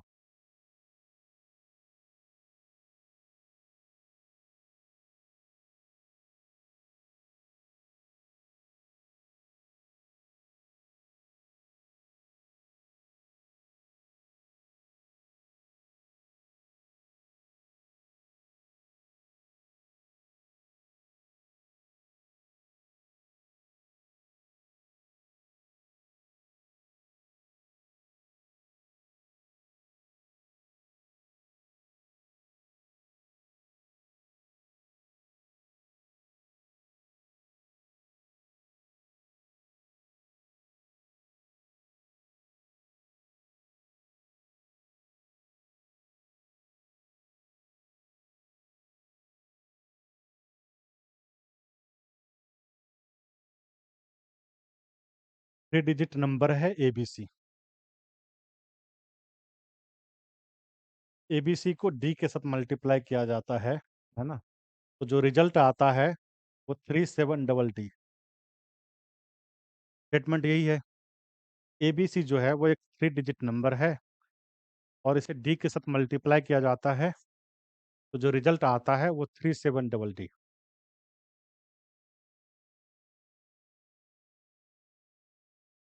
एबीसी मल्टीप्लाई डी जो है वो आ रहा है 37 डी, है ना। यहाँ पर फिर से ये दिया हुआ है कि where A B C and D are different non zero digit. A B C D जो है वो अलग अलग डिजिट है, और इनमें से कोई भी जीरो नहीं है। पूछा ये जा रहा है कि ए प्लस का बी प्लस का सी क्या होगा, यही पूछा जा रहा है। इधर देखो, ध्यान से समझना मेरी बात को।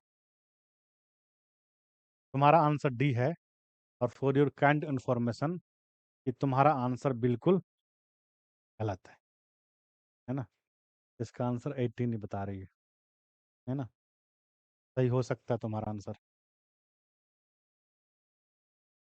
अच्छा ये बताओ, तुमने डी बताया, क्या सोच के बताया?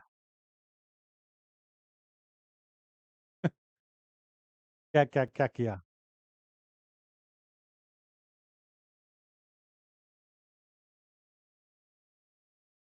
टाइम मान के कर लिया?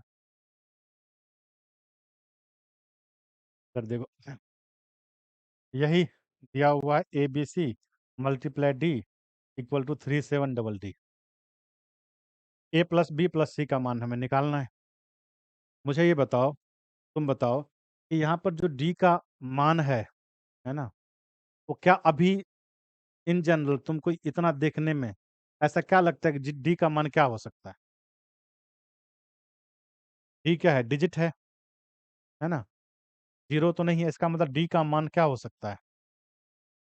1 2 3 4 5 6 7 8, और इनमें से कोई एक हो सकता है कि नहीं हो सकता? समझ पा रहे हो मेरी बात कि नहीं समझ पा रहे हो? इनमें से कोई एक हो सकता है, पहली बात तो ये है। देखो यहाँ पर ए बी सी क्या है? 3 डिजिट नंबर है और डी से मल्टीप्लाई करना है। अगर डी का मान 1 रख लोगे तुम यहाँ पर, तो 3 डिजिट नंबर है और 3 डिजिट नंबर को 1 से मल्टीप्लाई करोगे तो रिजल्ट भी 3 डिजिट नंबर ही होगा। अगर 3 डिजिट नंबर को 1 से मल्टीप्लाई करोगे तो रिजल्ट क्या आएगा? 3 डिजिट नंबर। और यहाँ दिया हुआ है 4 डिजिट नंबर, 1 नहीं हो सकता। ठीक है, अब यहाँ पर देखो कि अगर यहाँ पर 2 रखा जाए, अगर यहाँ पर मान के चलो, अगर ये 3 डिजिट लार्जेस्ट भी तुम ले लोगे 999 और उसको 2 से मल्टीप्लाई करोगे तब भी इतना नहीं आएगा। मान लेते हैं कि यहाँ पर 999, सोचने के लिए ये मान लो कि 1000, और 1000 को 2 से गुना करो तो भी 2000 हो रहा है। 999 से हमने एक ज़्यादा ले लिया और उसे 2 से मल्टीप्लाई करते हैं तो भी 2000 आ रहा है, लेकिन ये 3700 और डी डी है, यही है ना? तो मुझे ये बताओ, 2 हो सकता है क्या? हो सकता है क्या? तो नहीं हो सकता। ठीक है, अब यहाँ पर एक बात समझना, मैं यहाँ पर लिख रहा हूँ 5, है ना, इस क्वेश्चन से हट के कुछ बता रहा हूँ। मल्टीप्लाई में 3 बराबर हम 15, अगर ऐसा लिखा हुआ है ना, इसका मतलब ये है कि जो रिजल्ट आया है वो रिजल्ट 3 से भी डिविजिबल होगा और 5 से भी डिविजिबल होगा। समझ पा रहे हो मेरी बात? ये मल्टीपल इसी को मल्टीप्लाई करके आया है ना, इसका मतलब डिविजिबल भी इससे होगा। जैसे 2 मल्टीप्लाई में 3 मल्टीप्लाई में 7 कितना हो जाएगा? 42। अब ये 42 देखो 2 से भी डिविजिबल होगा, 3 से भी होगा और 7 से भी होगा। इतनी बात तो तुमको समझ में आ रही है कि नहीं आ रही है ना? अब यहाँ पर समझो, अगर यहाँ पर तुम 3 रखोगे तो कितना हो जाएगा? 3733 होगा कि नहीं? इसका मतलब ये जो रिजल्ट है वो 3 से डिविजिबल होना चाहिए कि नहीं?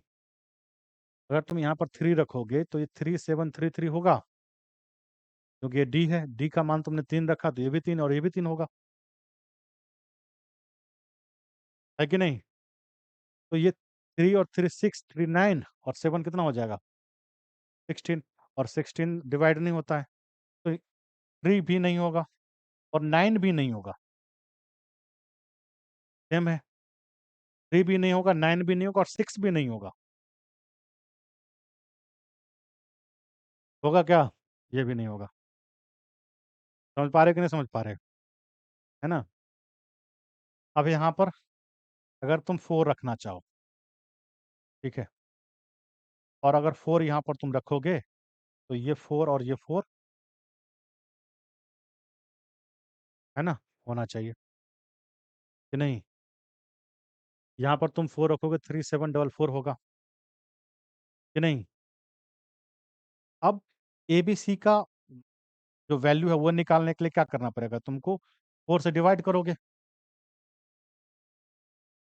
2 मल्टीप्लाई में पी बराबर में अगर 6 है तो तुम क्या करते हो? पी बराबर में 6/2 करते हो, है ना? और अगर पी का मान निकालना होगा तो ये डिवाइड करोगे, या फिर इसका मान निकालना होगा तो डी से डिवाइड करोगे। अब यहाँ पर देखो, तुम इसको 4 से डिवाइड करोगे तो कितना आएगा बताओ? 936 ना, 936। मैं चेक कर लेता हूँ। 4 9 जा 36, एक 4 3 12, हाँ, ये 936 आ गया। अब यहाँ पर समझो ए बी सी जो है ये 936 हो गया और डी क्या है? 4 है। मुझे बताओ ये अलग अलग डिजिट आ रहा है कि नहीं आ रहा? 9 आ गया, 3 आ गया, 6 आ गया, है ना? और ये डी क्या है, 4, ये सब अलग अलग है या नहीं है? है ना? और अलग अलग है तो ये देखो इसका सम क्या होगा, 9 और 3 18 हो गया। और ए बी सी का ही पूछा जा रहा है, तो कितना होना चाहिए? 18 होना चाहिए। और ये क्वेश्चन का जो कंडीशन उसको फुलफिल कर रहा है कि नहीं कर रहा? तो हमारा आंसर क्या हो जाएगा, 18 हो जाएगा। समझ पा रहे हो कि नहीं समझ पा रहे हो? अच्छे से क्लियर हो रहा है? अगर तुम अब यहाँ पर जो 5, 7 और 8 बच गया, 4 तो 4 हमने यहाँ पर रखा तो हमारा आंसर तो आ गया, है ना? हमें आगे भी चेक करना चाहिए क्या? और तुम ऐसा लग रहा होगा कि मैं आगे चेक करूं, तो तुम अगर चेक करना चाहो, वैसे आंसर इसका 18 है, लेकिन आगे ये जो 3 है ना उसको चेक करके मैं बताता हूँ कि ये क्यों नहीं होगा। अगर तुम यहाँ पर 5 रखोगे तो ये कितना हो जाएगा, 5 और 5, तो ये 5 से डिविजिबल तो है कि नहीं? तो डिवाइड करोगे कितना हो जाएगा, लिख दूं 751। ये डिवाइड क्या कर लेते हैं, 7, 5 7 35, 2। अब यहाँ पर देखो ए बी सी अलग अलग तो है, लेकिन डी जो है, बी और डी सेम हो गया। और ये कह रहा है कि ए बी सी डी जो है वो डिफरेंट डिजिट है, होना चाहिए डिफरेंट। तो 5 तो नहीं होगा, होगा 5 क्या? नहीं होगा। अब क्या बच गया, 7 और 8, 7 और 8। अब यहाँ पर तुम 7 रखोगे, यहाँ पर तुम 7 रखोगे तो 7 और 7 होगा। तो मुझे ये बताओ कि क्या ये डिविजिबल है 7 से? हैं? नहीं डिविजिबल है। और अगर तुम 8 रखोगे तो ये भी 8 और ये भी, तो ये क्या ये 8 से डिविजिबल है? लास्ट 3 डिजिट डिजिट जो है ना वो डिवाइड करके देख लो, नहीं है, 8 भी नहीं होगा। इतना करना नहीं था, वैसे मैं समझाने के लिए तुमको बता रहा हूँ, है ना? डी का मान जो है वो 4 ही हो सकता था, है ना? तो उससे हमारा A plus B, A B C का वैल्यू आ गया था, और ए प्लस का बी प्लस का सी जो था वो 18 था। समझ पा रहे हो मेरी बात, नहीं समझ पा रहे हो? ठीक।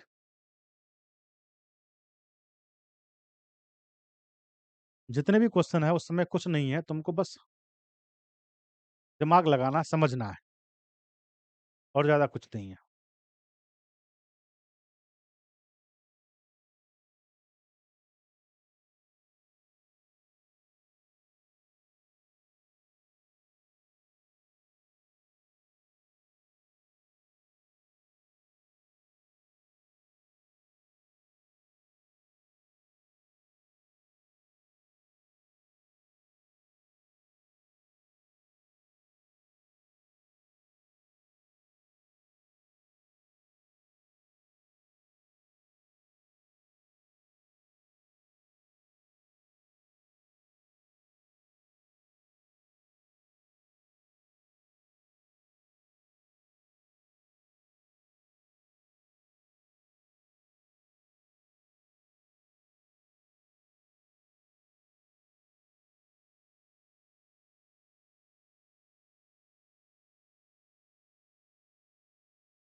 कौन से एग्जाम में आया है ये? UPSC CDS.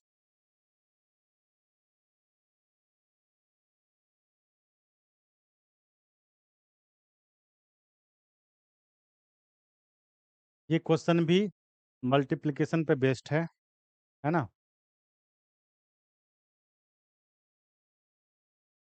जल्दी से आंसर बताओ। बताना है x plus Y plus z का मान क्या है, ये जेड बता रहा है।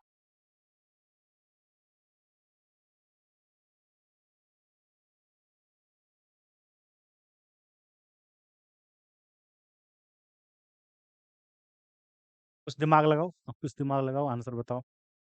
कुछ जादू लगाओ, जादू। आता तुमको जादू? नहीं आता है?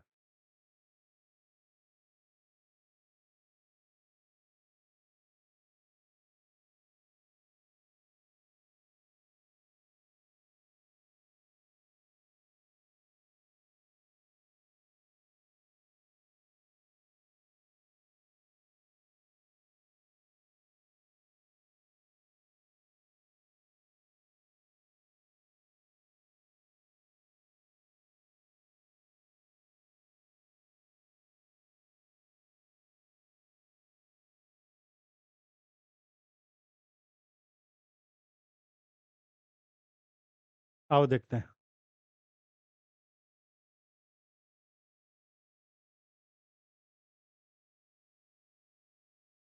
यहाँ पर जो दिया हुआ है, 3 डिजिट नंबर है XY और 5।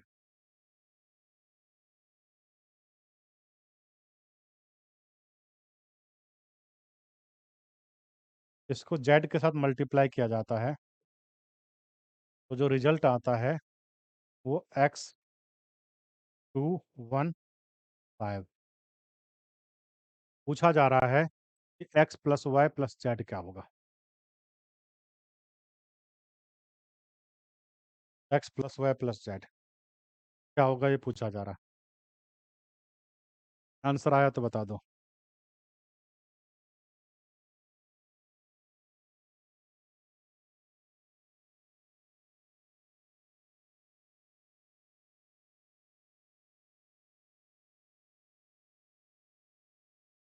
चलो मैं बताता हूँ। देखो यहाँ पर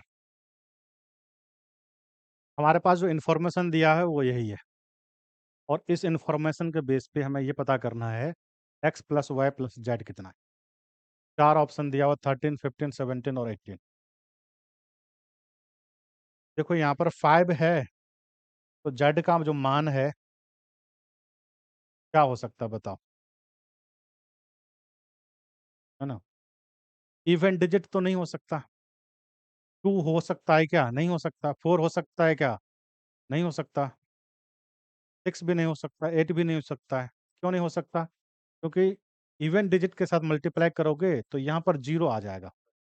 यहाँ पर दिया हुआ 5, इसका मतलब जो जेड का मान है ना, 1 हो सकता है, 3 हो सकता है, 1, 3, 5, 7 और 9, इनमें से कोई एक हो सकता है। ठीक है, समझ पा रहे हो मेरी बात?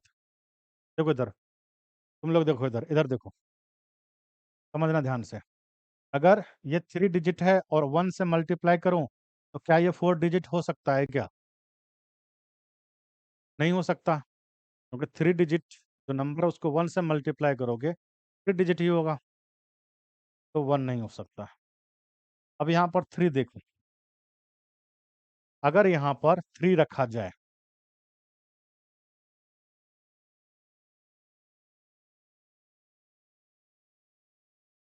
एक मिनट, अगर यहाँ पर तुम 3 रखोगे तो यहाँ पर देखो 5 3 जा 15 हो गया, है ना। 13 आंसर आया है ना हमारा। चलो चेक कर लेते हैं। यहाँ पर देखो 5 3 15 हो जाएगा, ठीक है। 1 कैरी हुआ होगा कि नहीं? अब यहाँ पर देखो, यहाँ पर 1 है, ठीक है। ये यहाँ पर 1 लिखा गया होगा, 1 लिखने के बाद अगर कैरी हुआ होगा तो आगे बढ़ा दिया गया होगा। बात तो यही है, यानी कि 3 को तुम कितना से मल्टीप्लाई करोगे, 1 ऐड करोगे तो 1 होगा, है ना। इसका मतलब 3 को y के साथ मल्टीप्लाई करोगे तो जो रिजल्ट होगा उसका यूनिट डिजिट 0 होगा कि नहीं? तभी एक होगा, यही हो सकता है ना। समझ में आ रहा है मेरी बात? थोड़ा सा भी अगर कंफ्यूजन होगा तो मैं फिर से बताऊंगा, है ना। चलो जा, अब यहाँ पर देखो, y जो है ना, अब तुम मल्टीप्लाई करोगे 1 से लेकर 9 तक मल्टीप्लाई करोगे तो 0 आ ही नहीं रहा। 3 का टेबल तो आता है ना, नहीं आता है? बोला आता है ना? तुमको आता है 3 का टेबल? ठीक है। चलो,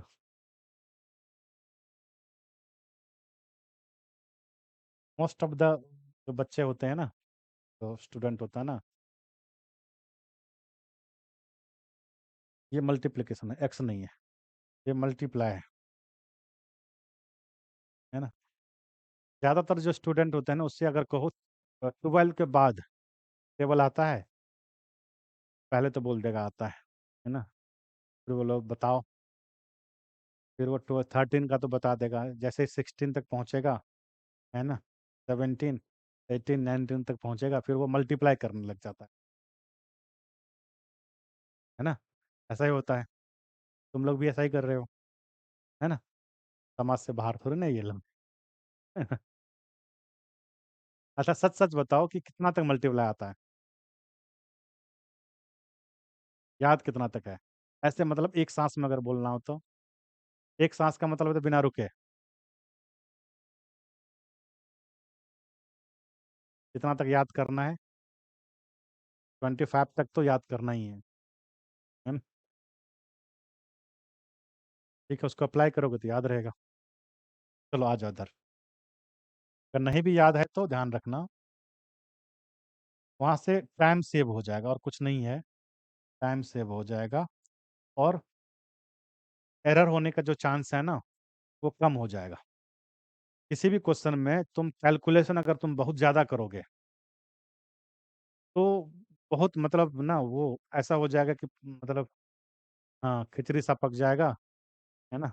एग्जॉस्ट सा फ़ील करोगे, थका-थका सा फ़ील करोगे। तो कैलकुलेशन बहुत कम है, तुमको लगेगा एकदम फ्रेश माइंड, पूरा फ्रेश सा फ़ील करोगे, है ना? तो याद रहना चाहिए। थका-थका हुआ मन रहेगा या माइंड रहेगा, तो हमेशा गलती होने के चांसेस बोल रहा है कम है ना? तुम ऐसा करना, थके हुए माइंड से जाना एग्ज़ाम देने के लिए, है ना? एक दिन पहले पूरी रात जाग करके मूवी देखना, है ना? फुटबॉल खेल लेना, वो बास्केटबॉल खेल लेना, जो भी खेले सब खेल लेना, पूरा थक जाना, 2-3 दिन से खेलना, तब जाना, है कि नहीं? है ना? वहाँ जाके सो जाना। बोल रहा है थके हुए मन से। तो देखो, चलो इस क्वेश्चन पे आते हैं। 1 तो नहीं हो सकता, 3 भी ये बोल रहा नहीं हो सकता। यहाँ पहले चेक कर लेते हैं कैसे नहीं हो सकता। यहाँ पर ये 0 होना चाहिए, नहीं हो रहा, 1 से लेकर 9 तक में तो नहीं हो रहा, है ना? क्या y 0 हो सकता है क्या देखो? मुमकिन है, पॉसिबल तो है। यहाँ पर दिया हुआ नहीं है कि ये नॉन ज़ीरो डिजिट है, y 0 तो हो सकता है। अगर ये 0 हो गया, तो फिर 1 नीचे आएगा और यहाँ पर कैरी नहीं होगा। आगे देखो, 3 को x के साथ मल्टीप्लाई करोगे तो x2 होना चाहिए। तो यहाँ पर 2 होगा, किससे मल्टीप्लाई करोगे 3 को, जो यूनिट डिजिट पे 2 आएगा, है ना? 4 और तो कोई नहीं है ना? तो 4 से मल्टीप्लाई करोगे, अगर ये 4 होगा तो ये 12 होगा। अब यहाँ पर देखो ये 12 हो जाएगा। अब यहाँ पर देखो 2 तो ठीक है, यहाँ पर x की वैल्यू 4 आ गया और यहाँ पर x का मान 1 आ गया। ऐसा तो नहीं होगा। x भी यहाँ भी है और यहाँ भी। x अगर 4 आया है तो यहाँ भी 4 आना चाहिए। ऐसा तो नहीं हो रहा है। तो 3 नहीं हो सकता, है ना? अब आगे चेक करेंगे, है ना? फिर से देखो x, y 5 और मल्टीप्लाई में क्या करोगे? आगे चेक करोगे, ये 5 रख लेते हैं। तो x 2 1 5। अब यहाँ पर समझना मेरी बात को, ये जो नंबर है, ये नंबर 5 से डिविजिबल है और मल्टीप्लाई कर रहे हैं 5। इसका मतलब यहाँ जो नंबर होगा, वो नंबर 25 से डिविजिबल होगा या नहीं होगा? देखिए 15 मैंने लिखा और 5 लिखा, 75 हुआ। अब यहाँ पर देखो 5 मल्टीप्लाई में 3 मल्टीप्लाई में 5। अब ये जो नंबर है, ये नंबर 25 से भी डिविजिबल होगा कि नहीं होगा बताओ? होगा ना? अब ये भी नंबर 5 से डिविजिबल है और ये तो 5 से है ही, 5 ही है। तो इसका मतलब ये जो नंबर आएगा वो 25 से डिविजिबल होगा। और अगर कोई नंबर 25 से डिविजिबल है, तो उसका लास्ट 2 डिजिट जो है, वो 25 से डिविजिबल होना चाहिए। वो तो नहीं है। तो यहाँ से 5 तो ऐसे चला गया। 5 का काम खत्म। अब क्या देखना है? 7 देखना है।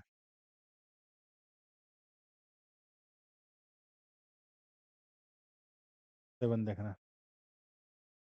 ठीक है?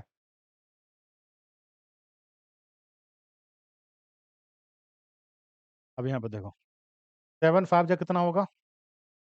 35 हुआ। कैरी कितना करोगे? 3। 7 5 जो 35 कैरी करोगे तुम 3। अब यहाँ पर समझना मेरी बात को। y का मान कितना होना चाहिए जिसमें हम 3 ऐड करेंगे तो 1 लिखा जाएगा, है ना? 7 4 जा 28, और ये अगर 4 हो जाए, 7 4 जा 28, 3 कितना हो जाएगा? 31। और यहाँ पर कैरी 3 होगा। अब यहाँ पर देखो, यहाँ पर 2 है, तो 7 को x से मल्टीप्लाई करना, 3 ऐड करना है और 2 होना चाहिए, है ना? तो कितना होना चाहिए? यहाँ पर 9 होना चाहिए। यूनिट डिजिट तो 9 होना चाहिए ना। 7 को कितना से मल्टीप्लाई करोगे कि उसके यूनिट डिजिट पे 9 होगा? 7 से मल्टीप्लाई करोगे तो 7 7 जा इसका, तो 7 तुम अगर रखोगे, 7 7 जा 49 और 3 52, तो ये तो तुम्हारा 52 हो गया। अब यहाँ पर देखो, यहाँ तक तो ठीक चल रहा था, यहाँ पर 7 आ रहा है एक्स का मान और यहाँ पर 5 आ रहा है, मिसमैच हो रहा है।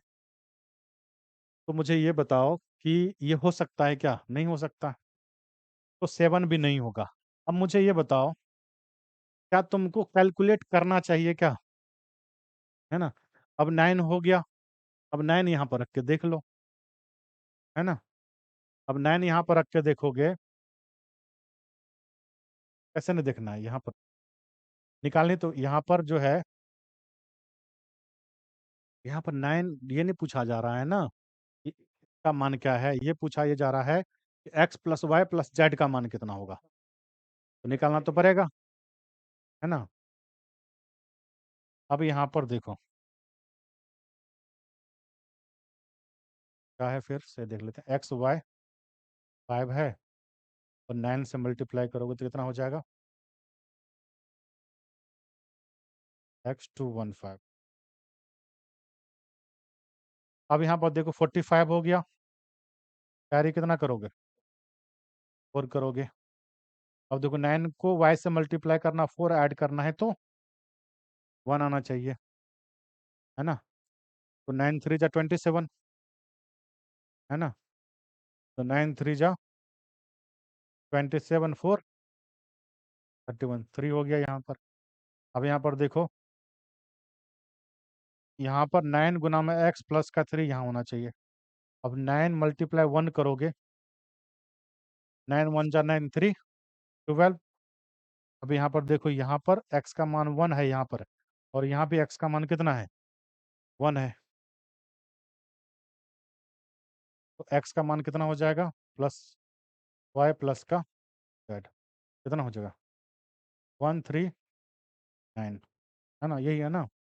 139, 9 3 12 और 1 13, आंसर हो जाएगा 13। सही बताया था तुम, है ना? सॉल्व करके बताया होगा। ठीक।